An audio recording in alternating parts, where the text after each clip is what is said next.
26-এর ভোটে হটস্পট নন্দীগ্রাম, 21-এর ভোটে মমতা বনাম শুভেন্দুর লড়াই দেখেছিল বাংলার এই হাই ভোল্টেজ কেন্দ্র।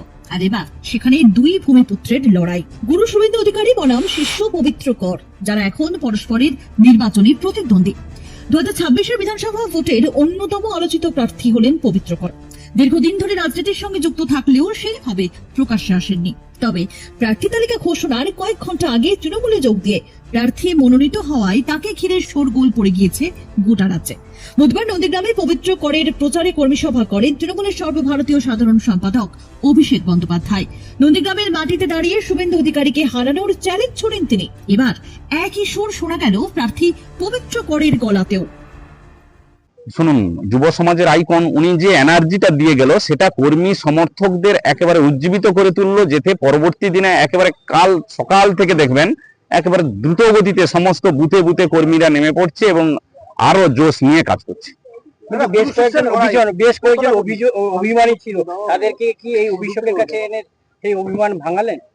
না না, অভিমান কোথাও আমি আসার পর দেখছি এই দলের মধ্যে সুশৃঙ্খল একটি দল, যে দলের মধ্যে কোনো বিভাজন বিশেষ কোথাও নেই, একেবারে একত্রিত ভাবে লড়াই করছে। এবং আমি আসার পর সবাই আমাকে সম্বর্ধনা দেওয়া থেকে শুরু করে আমি এতটাই আন্তরিকতার সঙ্গে আমাকে আপন করে নিয়েছে, এতে আমি আপ্লুত। একেবারে আমি বারবার বলতেছি, জিতার বিষয়ে আপনারা প্রশ্ন করবেন না, পুরো সাধারণ মানুষ বলছে যে আমাদের দল জিতে গেছে অলরেডি, এবার আমাদের মার্জিন নিয়ে লড়াই চলছে। আপনার অপোজিটে যিনি দাঁড়িয়েছেন তিনিও জনসংযোগ করছেন এই নন্দীগ্রামে, কি বলবেন? অবশ্যই প্রতি দলের নিজস্ব কর্মসূচি আছে, সেই অনুযায়ী পালন করবে। আমার কর্মসূচি আমি পালন করব, আমার রণকৌশল আমি স্থির করব। মানে শিষ্যর এই ধরনের জনসংযোগ দেখে কি ভয় পাচ্ছে বলে মনে করছেন? ভয় পাওয়া স্বাভাবিক। দেখুন, মানুষের যে জনোচ্ছ্বাস তা আটকাবেন কি করে উনি? তাতে তো ভয় পাবেই। 2021-এর নির্বাচনে নন্দীগ্রামে লড়াই ছিল মমতা বন্দ্যোপাধ্যায় ও তার এক সময়ের ভরসার পাত্র শুভেন্দু অধিকারীর মধ্যে। আর এবার পবিত্র বনাম শুভেন্দু। নন্দীগ্রামে কান পাতলেই শোনা যায় পবিত্র কর একটা সময় শুভেন্দু অধিকারীর কাছের পাত্র ছিলেন। এবার সেই পবিত্রই লড়বেন গুরু শুভেন্দুর বিরুদ্ধে। শুভেন্দু অধিকারীর বিরুদ্ধে একাধিক অভিযোগ তুলে ধরেন ঘাসপুর শিবিরের নেতা কর্মীরা। নন্দীগ্রামের বিদায় বিধায়ককে গদ্দার কটাক্ষ করে বলেন, শুভেন্দু অধিকারী হচ্ছে সব থেকে বড় মির্জাফর। শুভেন্দু অধিকারীকে আমার একটা প্রশ্ন আমি বারবার করছি, আজকে আপনাদের মাধ্যমে করছি। 2016 সালে ভারতীয় জনতা পার্টির রাজ্য সম্পাদক রাহুল সিনহা, যাকে উনি এবারে প্রস্তাবনা সমর্থক হয়ে রাজ্যসভার এমপি করেছেন, তিনি 2016 ঠিক এরকম বিধানসভার প্রাক্কালে বিজেপির রাজ্য পার্টি অফিসে বসে একটা ভিডিও প্রকাশ করেছেন, যে ভিডিওতে আমরা দেখেছিলাম শুভেন্দু অধিকারী হাত পেতে টাকা নিচ্ছে। সেদিন বিজেপি শুভেন্দু অধিকারীকে চোর বলছিল। আজকে শুভেন্দু বাবুকে আমার প্রশ্ন এতে যে উনি দাঁড়িয়ে বলুক নন্দীগ্রামের মাটিতে ওই ভিডিও ভুল ছিল না রাহুল সিনহা ভুল ছিল না বিজেপি ভুল ছিল, বা উনি সেদিন কত টাকা নিয়েছিলেন।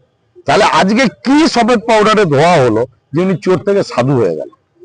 তাই গদ্দারকে পূর্ব মেদিনীপুর মানুষের জেলার মানুষরা জানেন। মমতা বন্দ্যোপাধ্যায় না থাকলে ওনার পরিবারে কেউ কেন্দ্রীয় মন্ত্রী হতেন না, উনি সাংসদ হতে পারতেন না, রাজ্যের মন্ত্রী হতে পারতেন না, এক পরিবারের ভাই বিধায়ক সাংসদ হতে পারতো না, এক ভাই সাংসদ হতে পারতো না। আজকে মমতা বন্দ্যোপাধ্যায় চলে গেছে, দল ছেড়ে দিয়েছে, কাঁথি পৌরসভার চেয়ারম্যানটা কিন্তু ওনার পরিবারের কাছে নাই। মমতা বন্দ্যোপাধ্যায় দয়া ছিল। তাই গদ্দার কে পূর্ব মেদিনীপুর জেলাতে সারা বাংলাদেশ। অভিযোগ, গত 5 বছরে নন্দীগ্রামে উন্নয়নমূলক কোনো কাজ করেননি শুভেন্দু অধিকারী, শুধু ধর্ম নিয়ে রাজনীতি করেছেন। এবারের ভোটে তারই জবাব দেবে নন্দীগ্রামের মানুষ, এমনটাই মনে করছেন স্থানীয় তৃণমূল নেতৃত্ব। অক্সিজেন তো অটোমেটিকলি আমাদেরই আছে, কারণ এই 5 বছরে শুভেন্দু অধিকারী উন্নয়নের কিছু কাজ করেনি। যা করেছে ধর্ম নিয়ে রাজনীতি করেছে, সে ধর্ম ধর্ম ধর্ম, উন্নয়ন ওর মুখেই নেই। অতএব মানুষ প্রকৃত যারা সনাতনী, তারা সনাতন ধর্ম তারা পালন করবে, সেভাবে পালন করবে, ওর কথাই পালন করবে না। মানুষ কিন্তু বুঝতে পারেনি, যার জন্য ওকে ভোট দিয়েছিল। তবুও তো মানে লোডশেডিং করে ওকে জিতেছিল, জিতেওনি তো। এবারে মোটামুটি ভাবে এমন আমাদের মানুষ এমন ভাবে হয়েছে, শুধু নন্দীগ্রাম মানে আমার 1 নম্বর ব্লক 2 নম্বর ব্লক দুটোই বিধানসভার ক্ষেত্রে পুরোপুরি ভাবে ওকে হারানোর জন্য এবং ওকে বঙ্গোপসাগরে ছুঁড়ে ফেলার জন্য মানুষের মুখিয়ে আছে। ও কিছু মানুষ করছে ওই রকমই কিছু মত মাতালে আছে, মদ মাতালে সব চোখগুলো সব কিরকম হয়ে যাচ্ছে, কার অমুক ওদের দেখলে মানুষ ঘৃণা করছে। গত 17 মার্চ তৃণমূলের প্রার্থী তালিকা প্রকাশের মাত্র কয়েক ঘন্টা আগে তৃণমূলে যোগ দেন পবিত্রকর। এক সময় নন্দীগ্রামের বয়াল 1 নম্বর গ্রাম পঞ্চায়েতের প্রাক্তন প্রধান ও বিজেপি নেতা ছিলেন পবিত্রকর। সেই নেতাকেই শুভেন্দু অধিকারীর বিরুদ্ধে প্রার্থী করে চমক দিয়েছে তৃণমূল। গুরু শিষ্যের লড়াইয়ে শেষ হাসি হাসবেন কে, দেখার অপেক্ষায় গোটা বাংলা। আরো লেটেস্ট খবরের আপডেট পেতে ফলো করুন রাতদিন.in।